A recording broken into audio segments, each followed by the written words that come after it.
Jemaat secara personal, pribadi, dan jemaat sebagai sebuah komunitas. Kita semua. Ada yang secara pribadi bagus, tapi berjumpa dengan banyak orang tidak bisa. Tidak bisa. Untuk sendiri sebaik itu, tapi ketemu dengan orang ini dia sumber masalah. Betul? Ada yang dalam banyak orang baik sekali, tapi jangan suruh dia sendiri, repot ibu hidup. Itu dia musuh.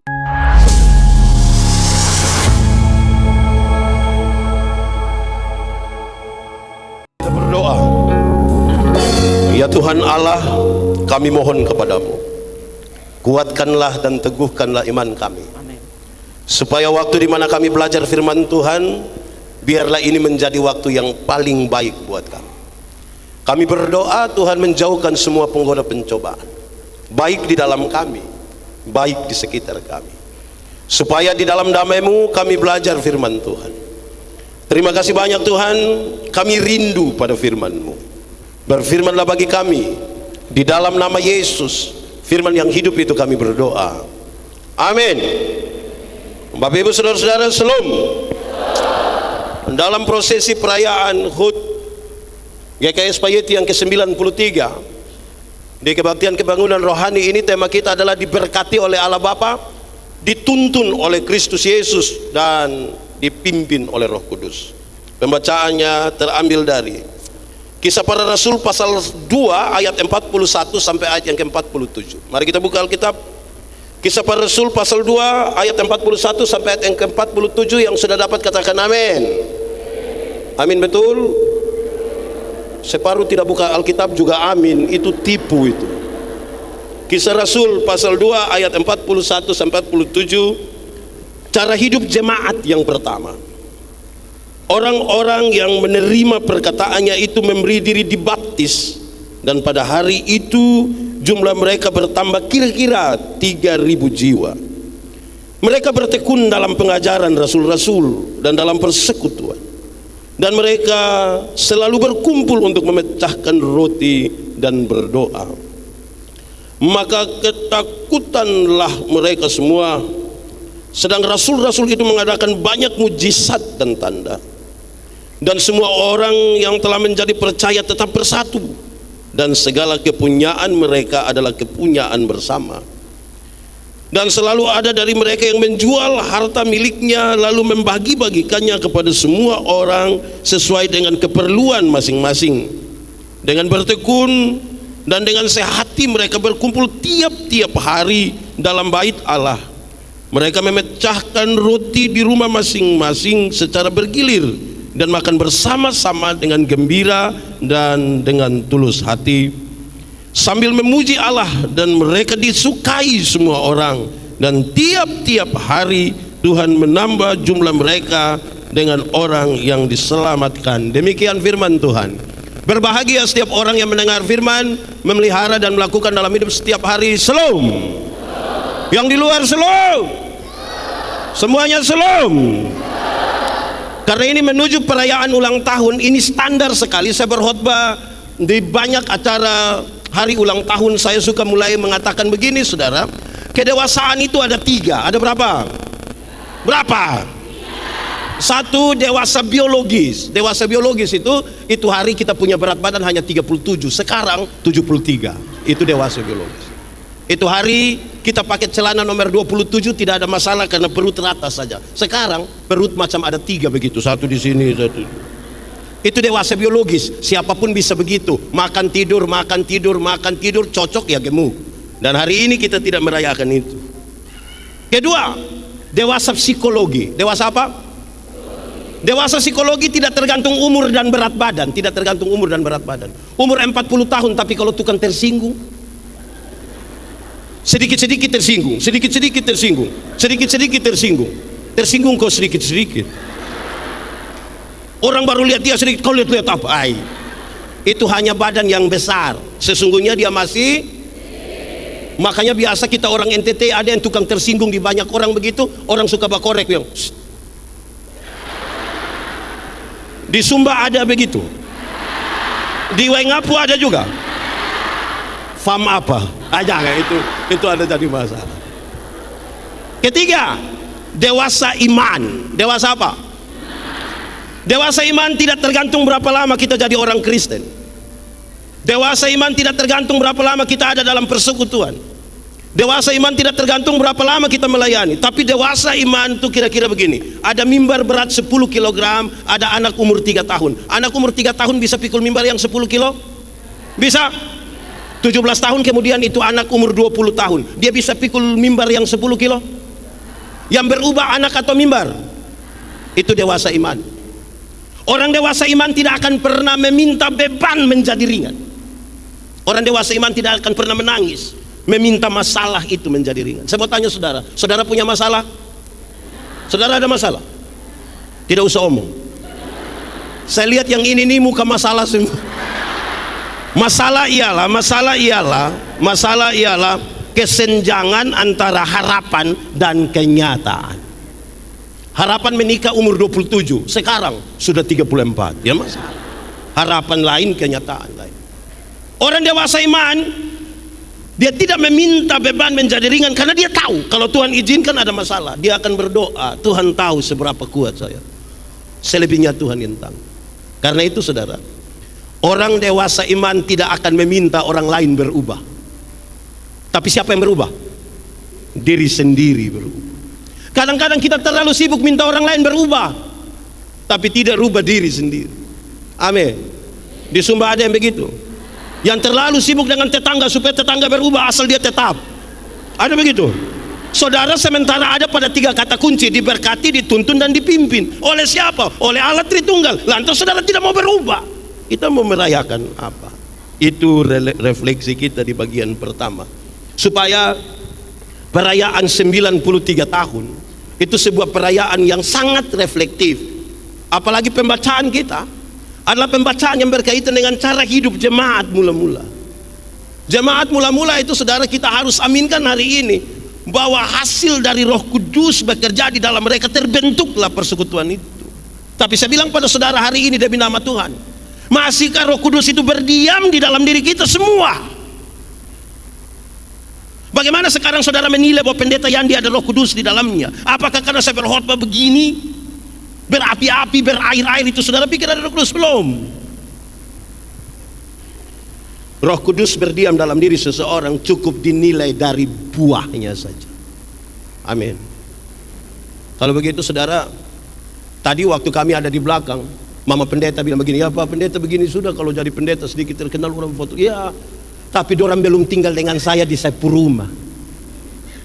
2 minggu tinggal dengan saya di rumah, saudara bisa kecewa mungkin. Karena yang kelihatan di luar belum tentu seperti apa yang ada di dalam diri kita. Amin. Banyak orang Kristen itu pencitraan. Spiritualitas itu berkaitan dari gerakan dari dalam keluar, bukan dari luar ke dalam. Yang dari dalam keluar itu spiritualitas. Yang dari luar ke dalam itu apa? Pencitraan. Contoh, yang spiritualitasnya bagus, dia suka, ini tentang konteks kebersihan misalnya. Kalau ada kotoran dia mau ambil, dia ambil saja, dia mau sapu saja. Itu dari dalam keluar. Yang pencitraan, pas ada kotoran di situ, dia kasih tahu anak-anak, pas saya sapu, engkau foto. Itu pencitraan. Itu pencitraan. Di Sumba ada yang begitu. Pencitraan ada. Dia ada ikut ibadah sekarang. Coba tunjuk. Ya, saudara, kalau spiritualitas itu dari dalam keluar, saya mau bilang pada saudara, yang di dalam itu apa? Yang di dalam itu teologi, di dalam. Yang keluar itu apa? Etika. Perjumpaan antara teologi dan etika. Apa namanya? Spiritualitas. Baru kehidupan kita menjadi sebuah kehidupan yang baik. Kita belajar banyak dari teks ini saudara, tapi saya mau mengajak kita untuk merenungkan beberapa poin berkaitan dengan refleksi kita untuk prosesi 93 tahun ini. Apa sih sesungguhnya jemaat itu? Kita akan bicara dia dalam konteks jemaat secara personal, pribadi, dan jemaat sebagai sebuah komunitas. Kita semua. Ada yang secara pribadi bagus, tapi berjumpa dengan banyak orang tidak bisa. Tidak bisa. Untuk sendiri sebaik itu. Tapi ketemu dengan orang ini dia sumber masalah. Betul? Ada yang dalam banyak orang baik sekali, tapi jangan suruh dia sendiri, repot ibu hidup. Itu dia musuh. Nah, mari kita renungkan satu-satu. Apa sih yang terjadi di jemaat mula-mula? Satu, mereka adalah persekutuan yang bersaksi. Persekutuan yang bersaksi. Ukuran kita hari ini adalah jemaat ini masih bersaksi atau tidak. Itu serius. Tapi tentang bersaksi mesti hati-hati. Kenapa? Bersaksi dengan makam puji itu beda tipis. Beda tipis. Lama-lama bukan Tuhan yang dipermuliakan, Dia yang dimuliakan.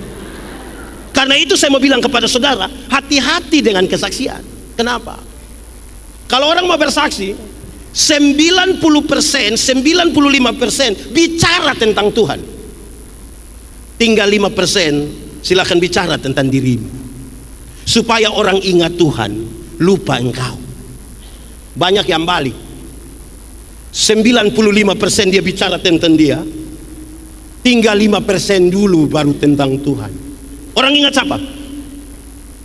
Kalau dia bangun langsung mulai, itu hari yang tukang pencuri ini, waktu itu yang tukang mabuk ini, tukang judi ini. Dia bicara tentang dia 1, 2, 3, 4. Nanti tinggal 2 menit baru dia bilang, untung Tuhan. Hasilnya, satu saat dia berdiri di muka, orang bilang begini, jangan lihat begitu, tukang pencuri itu. Karena lebih banyak dia cerita tentang pencuri, bukan tentang Tuhan. Saudara kalau rindu bersaksi, ringan. Masa lalu saya buruk, bahkan terlalu buruk, saya pemalas cerita lah. Saudara mau dengar yang buruk-buruk supaya kenapa? Yang saya ingat adalah Tuhan mengerjakan 1, 2, 3, 4, 5 dan beri kemuliaan bagi nama Tuhan. Cukup itu, nama Tuhan dipermuliakan. Supaya kamu jangan merampas kemuliaan Allah.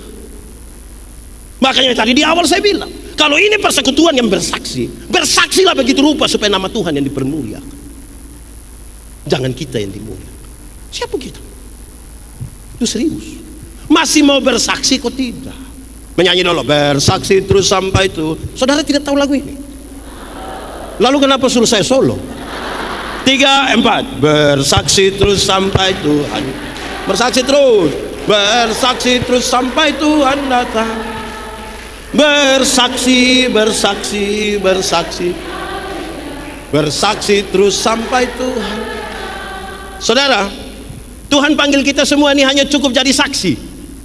Saksi itu apa? Orang yang melihat, mengalami, merasakan, terus mengatakan kepada orang lain, itu saksi. Melihat, mengalami, merasakan, katakan kepada orang lain. Saya melayani di Sabu kira-kira 5 tahun.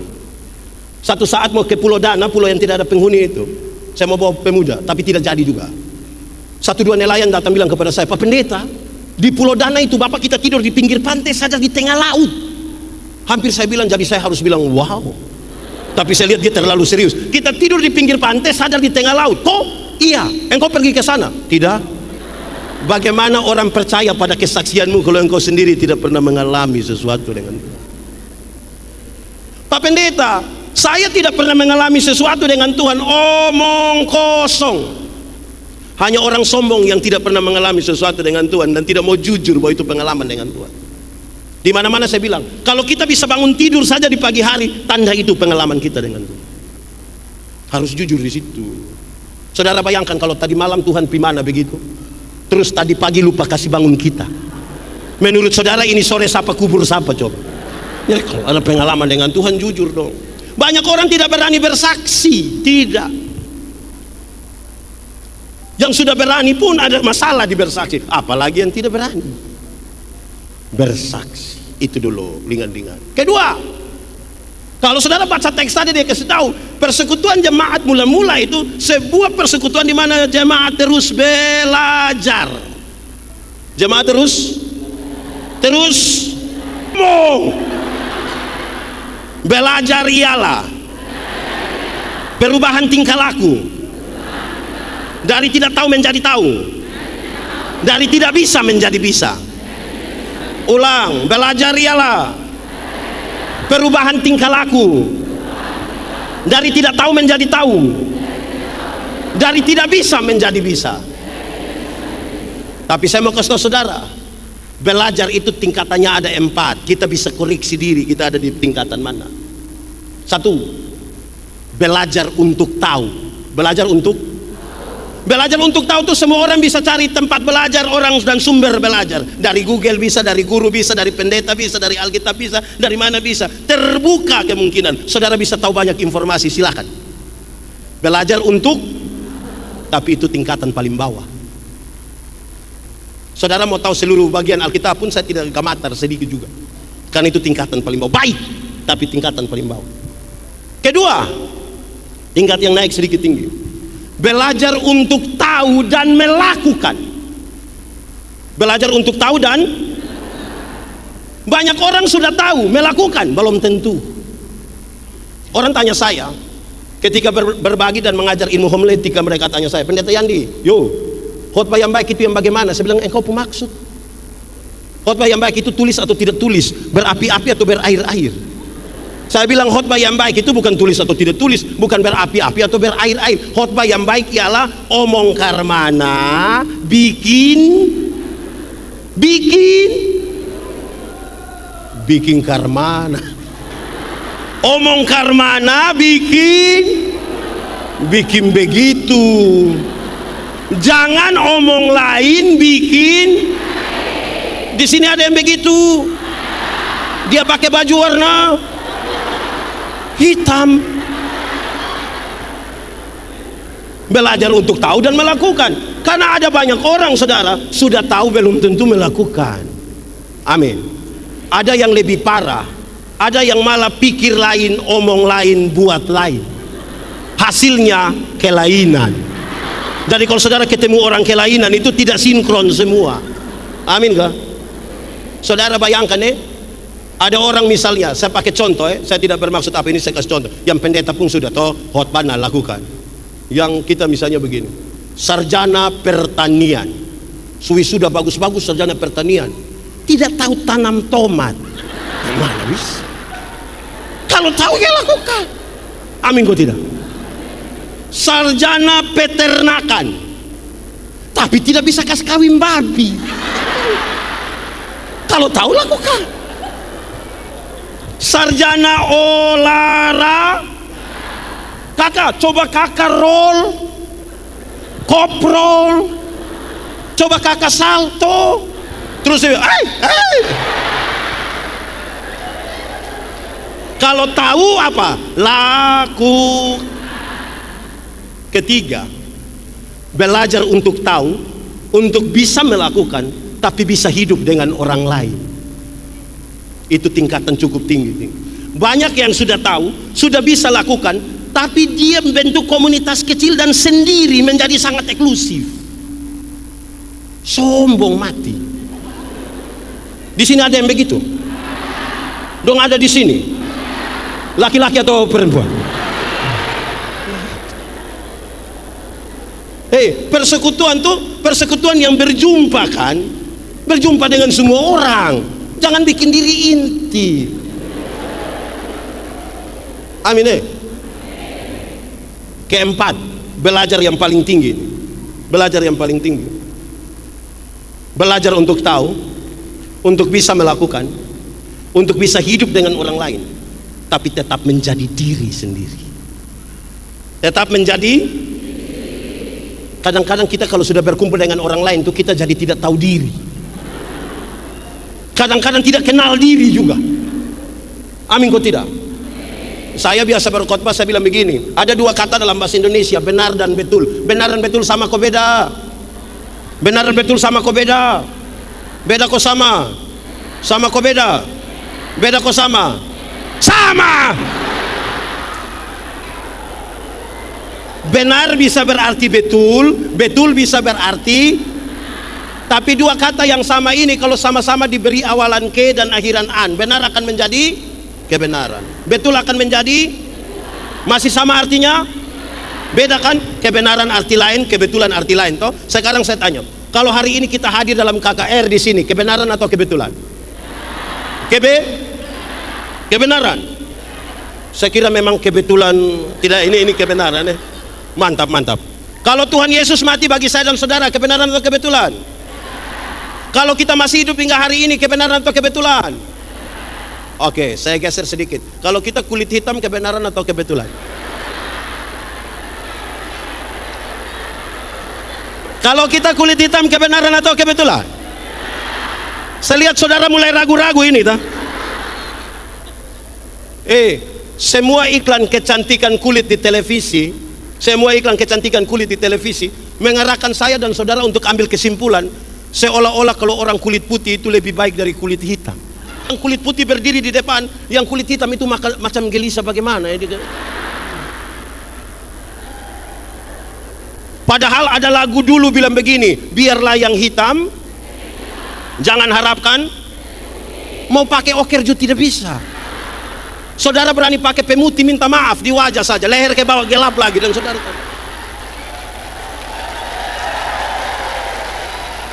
tetap jadi diri sendiri. Amin. Seluruh iklan, kalau kita rambut keriting, kebenaran atau kebetulan?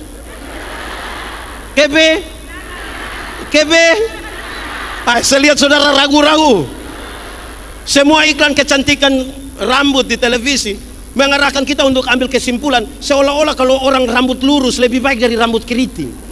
Saya protes. Saya berkhotbah di banyak acara mendorong budaya positif Valentine. Saya bilang begini, di hari kasih sayang, yang paling akan menikmati belayan seorang suami adalah mereka yang rambut keriting, bukan yang rambut lurus. Yo, kok bisa begitu? Iyo, yang rambut lurus itu kalau dibelai, mungkin karena lurus jadi licin. Tidak sayang, tidak.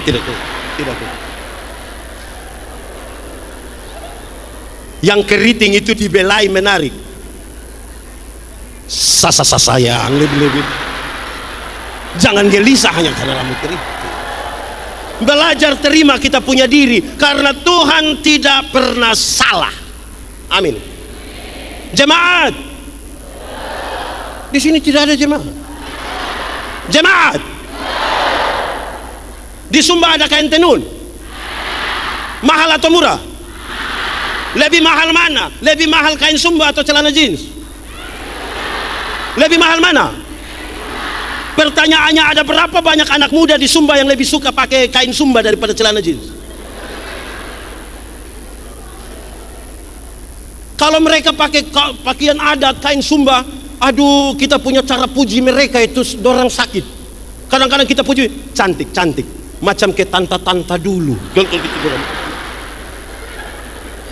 Tapi kalau anak muda pakai celana jeans yang robek-robek itu macam berharga sekali dorang begitu. Makin ke Korea sepertinya makin. Tetap menjadi diri sendiri. Amin. Apa pentingnya dalam persekutuan jemaat? Saya dengar tadi saudara, acara hari ini kerjasama antara GKS Payeti dan GBI Tabernakel Rehoboth. Oke, tepuk tangan dulu. Nanti di bagian sebentar saya bicara khusus ini, tapi di awal saya mau kasih tahu saudara begini.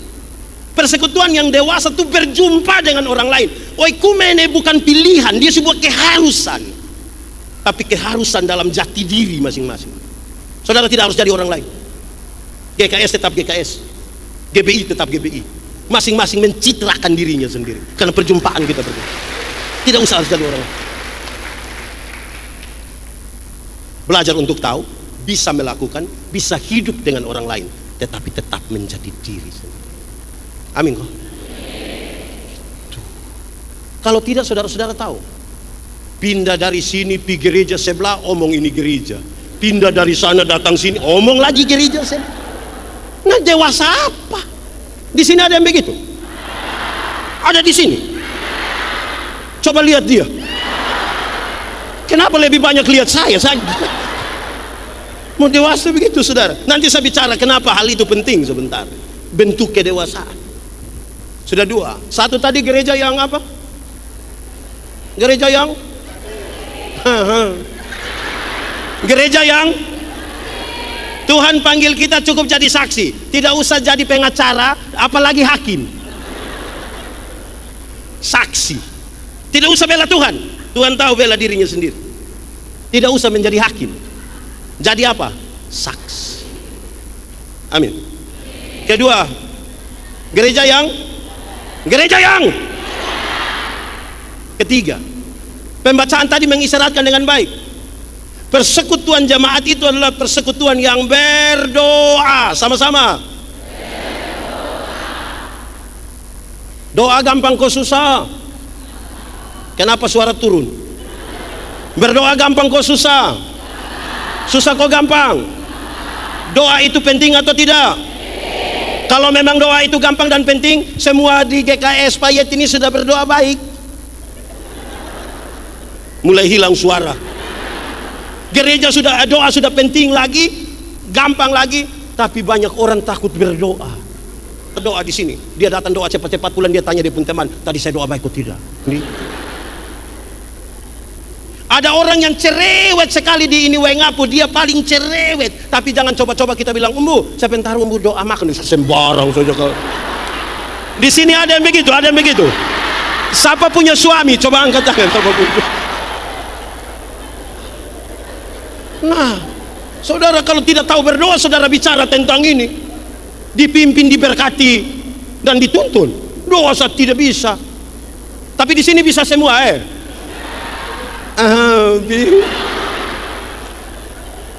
jemaat, jemaat. Doa itu relasi, bukan kata-kata. Doa itu relasi, bukan kata-kata. Banyak orang terlalu memperhatikan kata-kata sampai lupa membangun relasi. Saudara, kalau saya dan Pak Pendeta Andi, kami dua ada hubungan, kami ada relasi. Saya jalan kaki, beliau naik motor, ketemu saya di jalan tanpa saya minta, dia berhenti tanpa saya minta. Pendeta Andi, yo, mau gimana? Naik, karena kami dua punya relasi. Tapi kalau kami dua tidak ada relasi, kami dua tidak saling kenal. Saya jalan kaki, beliau naik motor, ketemu saya di jalan, dia berhenti juga, tapi dia tanya, "Ojek kok Pak?" Relasi lebih kuat dari kata-kata. Karena saudara bisa berkata-kata dengan orang yang saudara tidak kenal sekalipun. Jemaat, saudara pernah kok tidak alami satu saat ambil telepon, saudara telepon, tiba-tiba ada suara bilang begini, "Nomor yang Anda tuju tidak dapat dihubungi." Pernah? Suara perempuan atau laki-laki? Suara perempuan atau laki-laki? Dia kenal saudara, dia kenal saudara. Dia kenal kok tidak? Nah, kenapa dia omong dengan saudara? Jadi doa itu relasi. Jangan duluan kata-kata. Lebih kuat, 1, 2, 3. Korek kawan di sebelah, kasih tahu. Kasih tahu kawan di sebelah. 1, 2, 3. Jemaat, makin kuat relasi seseorang dengan Tuhan, makin kuat relasi dengan orang-orang yang ada di sekitar. Amin. Jemaat, di sini ada majelis tukang bakalai. Ada, karena kurang relasi personal dengan Tuhan. Kuat relasi kita dengan Tuhan, kuat relasi kita dengan orang-orang yang ada di situ. Amin. Kalau begitu saudara, relasi itu memungkinkan kita berkata-kata dengan ringan. Contoh, menurut saudara saya ada relasi dengan saya pu istri kok tidak? Menurut saudara saya pu istri itu kenal saya kok tidak? Oh, ayo kenal. Karena kami dua saling kenal, kami dua ada relasi, maka ketika saya ingin mengatakan sesuatu ke dia, permintaannya ringan. "Mah, bikin teh do saya. Gelas kecil saya, jangan pakai gula banyak, papa sudah tua takut sakit gula." Kan cara minta hanya begitu. Tidak mungkin saya bilang kepada sepupu istri, saya bilang, "Mama, buatlah segelas teh. Jangan terlalu banyak gula ya. Papa takut sakit gula." Woi, itu pas habis jangan sampai ibu tanya saya, "Papa sehat?" Doa relasi bukan kata-kata. Amin kok. Supaya mau diberkati, mau dituntun, mau dipimpin. Amin. Tidak tahu saya sudah ini. Oke, jemaat. Paulus menasihati jemaat yang ada di Efesus. Saudara buka sekarang, cepat. Efesus pasal 6 ayat 18. Cepat.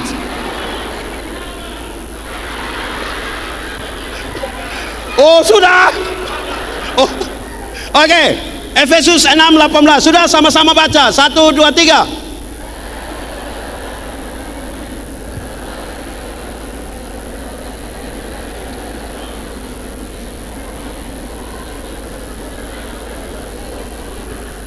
Wah.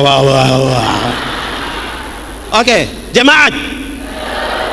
Dalam relasi itu, teks ini kasih tahu begini. Kalau kamu berdoa, Efesus 6:18 tadi kasih tahu gini. Ada 5 hal yang penting di situ. Ini refleksi kita. 1, berdoalah setiap waktu. Sama-sama. Yang disebut dengan setiap waktu itu bukan jam 6, 7, 8, 9, 10, 11, 12, 13. Tapi berdoalah di... kenapa? Oke, jemaat. Yang dimaksud dengan berdoa setiap waktu itu bukan berdoa yang tadi jam 5, 6, 7, 8, 9 yang dimaksud. Lebih ke begini. Berdoalah waktu senang, berdoalah waktu kamu sehat, berdoalah waktu kamu untung, tapi berdoa juga waktu kamu. Manusia sering ditempatkan pada 3 kondisi. 1, ada kondisi di mana kita mau, Tuhan juga mau. Pernah alami kita mau sesuatu, Tuhan mau? Pernah? Senang kan, rindu bersaksi di mana-mana kan. Oh, lupa saya mau ini, Tuhan kasih saya.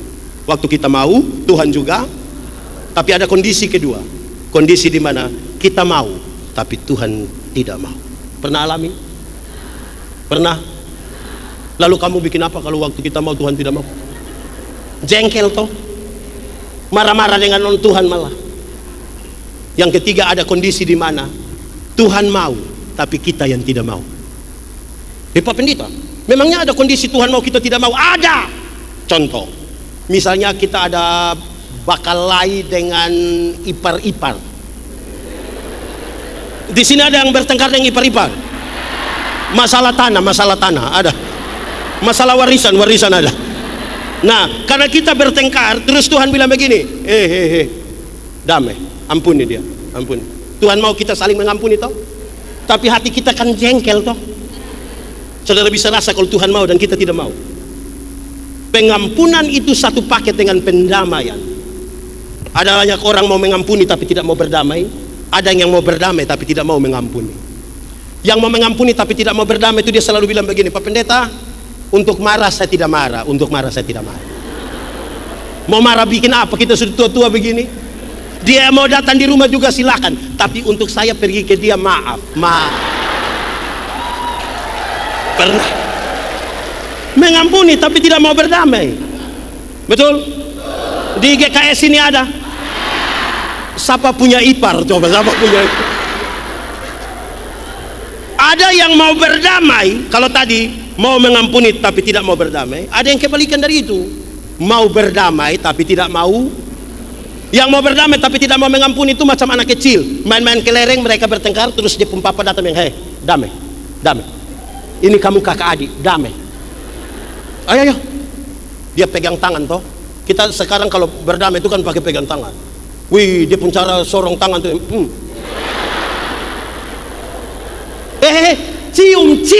cium.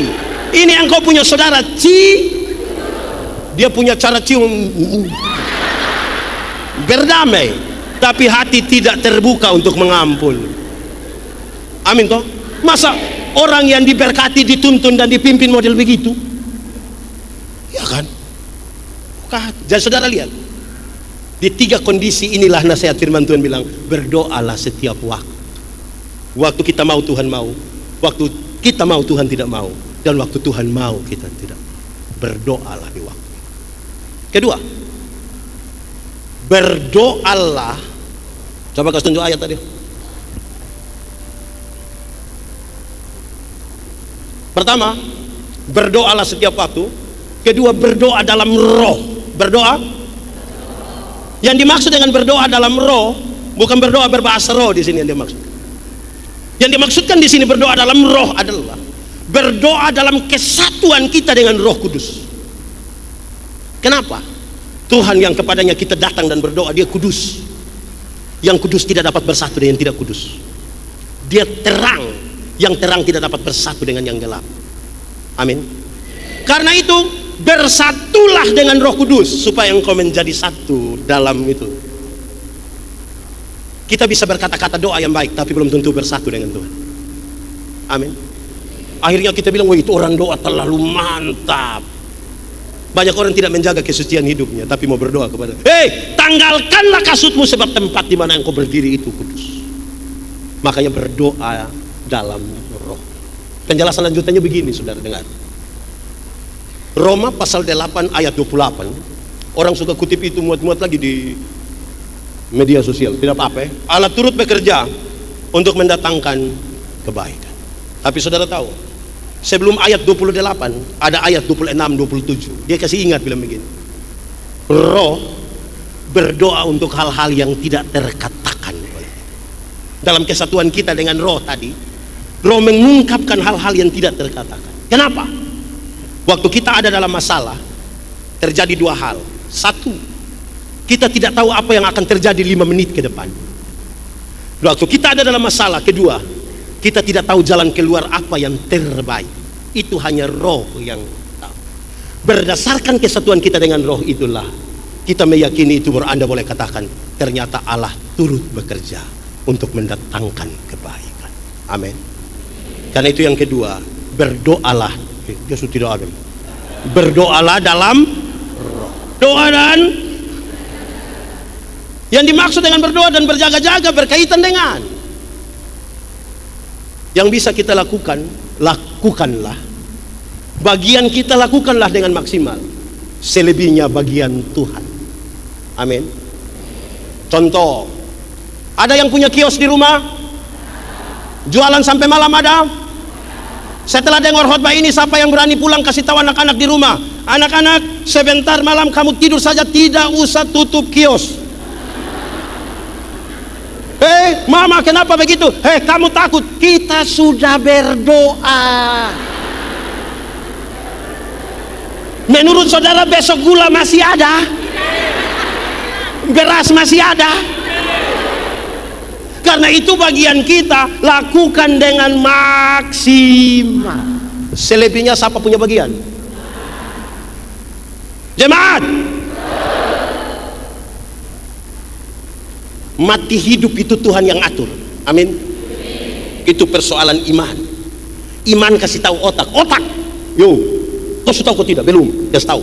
Mati hidup itu Tuhan yang atur. Jadi otak yang kau kasih tahu kaki, supaya kalau ada trek lari kencang di depan, kaki jangan lompat ke tengah jalan.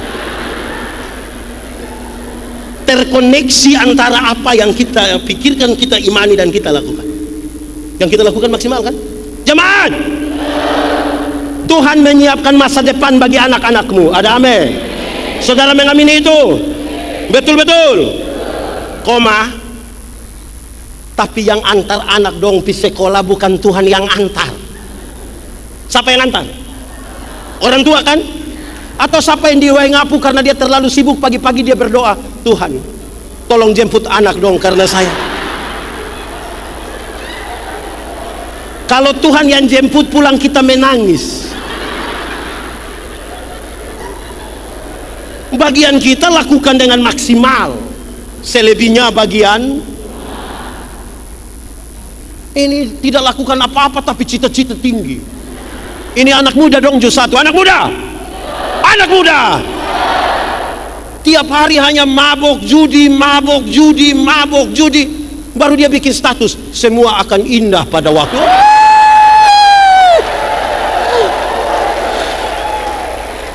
Apa? Di sini ada anak muda begitu? Ada di sini? Panitia? Jadi yang bagian kita maksimalkan sebagai bentuk dari berjaga-jaga. 4. Berdoalah tanpa putus-putus. Berdoa tanpa. Ini bicara tentang konektivitas, hubungan. Berbeda dengan berdoa setiap waktu. Doa tanpa putus-putus berkaitan dengan konektivitas, instalasi. Ini listrik di ini gereja ini kan sudah diinstalasi semua kan. Saudara butuh lampu menyala, butuh cas HP, butuh kasih hidup, ini bar karena terinstalasi kan, selalu terhubung. Amin. Coba siapa yang dia di rumah dia tidak usah instalasi, setiap kali dia pulang berdoa, mama tolong beli kabel, lampu, tangga, obeng, terus dia pasang, besok dia bongkar, dia ulang lagi, bisa? Jadi selalu terkoneksi dengan Tuhan. Saudara ada HP, Android, ada pulsa, Karena ada pulsa itulah saudara terkoneksi, makanya saudara ingin mengupload sesuatu, jadi kan makan kosong juga saudara upload. Ting, manjakan lidah. Karena terkoneksi. Amin kok. Ada dua kata yang menarik, dua kalimat yang menarik tentang doa. Dia bilang begini, Yesus hanya sejauh doa. Yesus hanya sejauh relasi tadi, itu hanya sejauh doa kita dengan Tuhan. Yang kata-kata, yang relasi tadi. Amin. Tapi yang kedua dia bilang begini, doa adalah nafas hidup orang percaya. Amin. Saudara bisa tahan napas? Bisa. 1 detik bisa? 1 menit? 1 jam?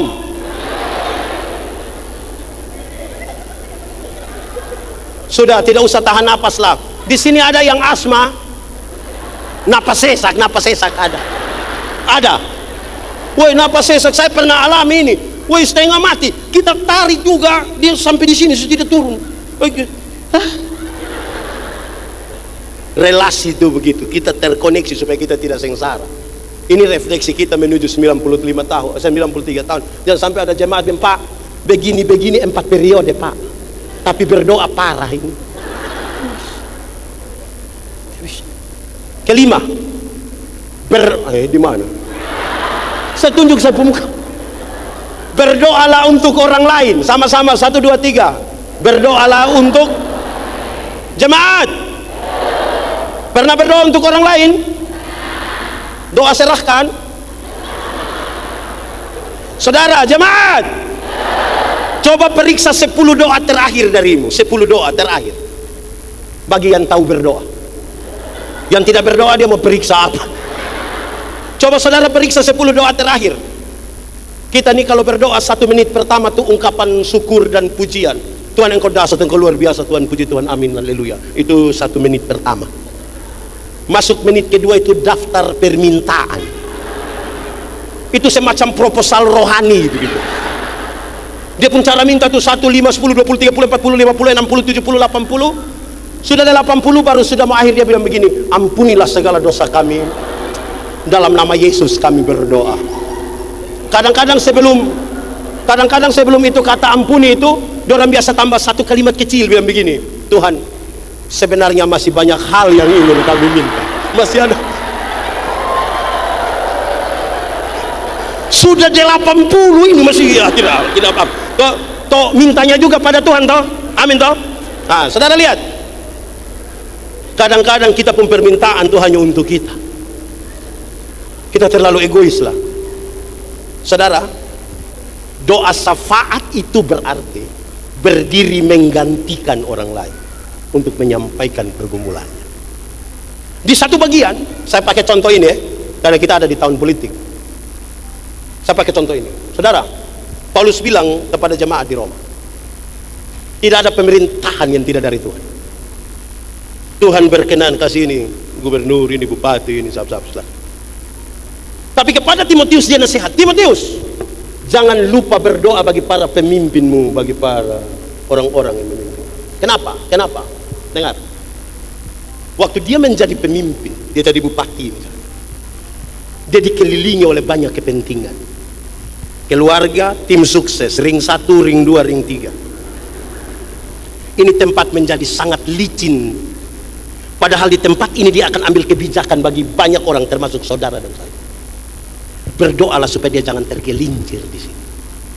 Bisa paham yang saya maksud? Kan itu dia bilang kalau berdoa jangan lupa berdoa bagi orang lain. Kan ini tempat berbahaya bagi dia. Amin. Jemaat yang berdoa tuh begitu. Seberapa? Ya jemaat yang Pak Pendeta izin, Mam Pendeta izin. Saya datang 1 hari tapi khotbah untuk 2 hari. Cirikan dalam jemaat mula-mula adalah jemaat yang bersekutu. Jemaat saya melihat hari ini yang hadir paling banyak ini mama-mama. Betul? Ini mama janda semua. Janda semua? Tidak. gereja, tapi hanya orang-orang tertentu yang masuk gereja. Saya berkhotbah di banyak tempat, saya kasih tahu, ada orang yang dia pun pemalas gereja itu sudah terlalu. 1 tahun itu dia gereja mungkin 2 kali saja. Di Waingapus ini ada. Dia datang itu pas Natal 1 kali, Paskah 1, makanya namanya jemaat Napas. Natal dan karena Natal 1 kali, Paskah 1 kali, singkatannya tambah panjang, Napas 1-1. Nanti kalau sudah napas terengah-engah tiba-tiba ingat tuh, tolong. Amin kok. Jemaat. Ini bapak-bapak dong, ini juga kadang-kadang. Waktu masih pemuda, jemput yang ibu, yang nona itu rajin-rajin dia bawa ke gereja. Sudah menikah, dia tidak pergi lagi. Terus pendeta bilang, "Bapak, kenapa kau tidak pergi ke gereja lagi? Kasih tinggal ibu pergi sendiri." Terus dia bilang begini, "Pak Pendeta, waktu bapak dong kasih nikah saya dan ibu, kami dua telah menjadi satu. Jadi kalau ibu sudah pergi sama dengan bapak juga sudah."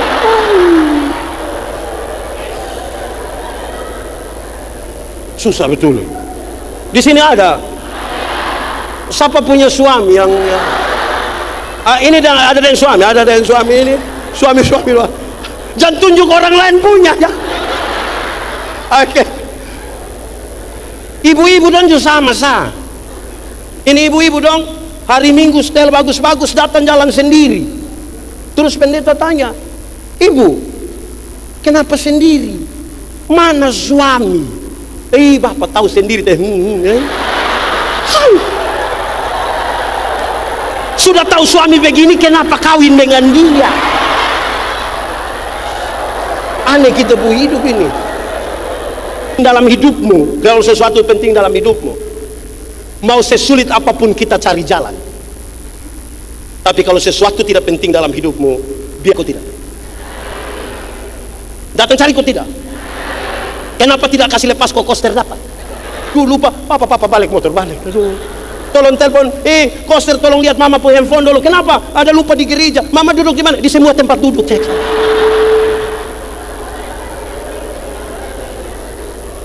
Sudah terlanjur lupa. Pulang. Kenapa handphone saudara pulang?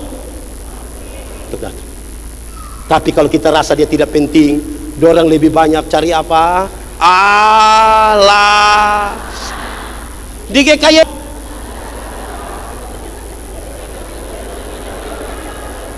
Jemaat. Ada yang pernah dapat bantuan tunai langsung kok tidak dari pemerintah? Ada? Pernah kok? Biasa dorang bagi di kantor pos kok? Jam 8. Pertanyaan terakhir. Pergi jam